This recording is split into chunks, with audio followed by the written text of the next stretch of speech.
প্রথম আলোর যেই ভবনটি রয়েছে কারওয়ান বাজারে, সেই ভবনটি পুরো কিন্তু ধ্বংস হয়ে গেছে এবং এখনও ধোঁয়া বের হচ্ছে প্রথম আলো ভবনের ভেতর থেকে। শরীফ ওসমান হাদি, যিনি ঢাকা ৮ আসন থেকে স্বতন্ত্র প্রার্থী ছিলেন এবারের নির্বাচনে, তিনি গত ১২ তারিখে তিনি গুলিবিদ্ধ হন এবং তারপরে দীর্ঘদিন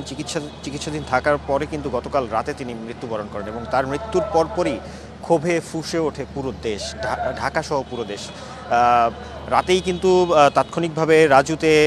ঢাকা বিশ্ববিদ্যালয়ের শিক্ষার্থীরা তারা মিছিল বের করে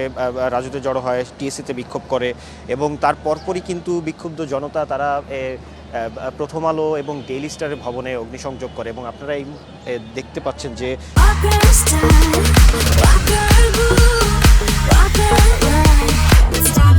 প্রথম আলোর যেই ভবনটি রয়েছে কারওয়ান বাজারে, সেই ভবনটি পুরো কিন্তু ধ্বংস হয়ে গেছে এবং এখনও ধোঁয়া বের হচ্ছে প্রথম আলো ভবনের ভেতর থেকে। এবং আমরা যতটুকু জানতে পেরেছি, রাতভর ফায়ার সার্ভিসের 5টি ইউনিট তারা কাজ করেছে এবং তারা আগুন মোটামুটি নিয়ন্ত্রণে এনেছে, তবে এখনও কিন্তু থেকে থেকে ধোঁয়া বের হতে দেখছি আমরা। এবং হতাহতের যে